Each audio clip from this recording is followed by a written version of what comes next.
NFL Films' Greg Cosell and Ross Tucker, former NFL offensive linemen, on how the Browns' four quarterbacks fit into that offensive system they expect them to play. The only thing that's curious to me about that is taking Dylan Gabriel in the third round. He doesn't really strike me, and maybe he just hasn't done it. Maybe he could do it, but I just think gun, ball out quick when I think Dylan Gabriel. Yeah. I do think what Stefanski likes is a good fit for Flacco, for Kenny Pickett, and really could be for Shador Sanders, too.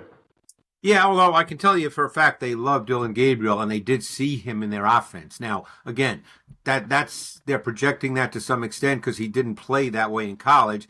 I'm sure when they worked him out, they went through all that and they probably felt very comfortable with it because I know they really did like him. We'll see how it all plays out. But obvious to me, and I could be wrong, but I think the starter will either be Flacco or Pickett to start the season.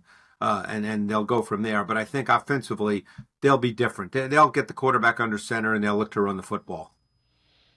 Tim, people keep going back and forth. They have differing opinions if it's going to be Flacco, if it's going to be Pickett. I come back to this.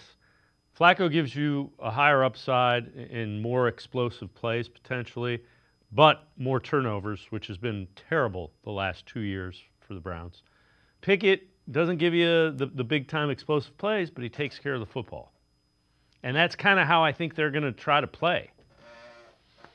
Yeah, and I mean, when you have as many turnovers as the Browns have had the last 2 seasons, naturally, the first thing you want to do is you want to cut those down. You want to play a more ball control style of offense. Sounds great in theory, but it doesn't always work out that way. That's why, that's why it's going to be important for, whoever's a quarterback, not just protect the football. They're going to have to hit a couple plays. And I think that's been my concern with Kenny Pickett is, yeah, he has mobility. Yeah, he protects the ball very well. But at some point, outside of the final 5 minutes of a game, you got to be able to put the ball in the end zone. You got to be able to throw some touchdowns.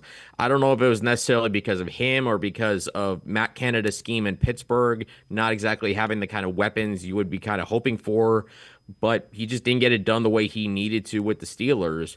So certainly, I would like Greg Cosell said, I'd be stunned if it wasn't one of those two guys starting week one. I mean, I do feel like I would still lean my own personal opinion, basing on only off what I know, only off just what I've seen, just off the games or whatever.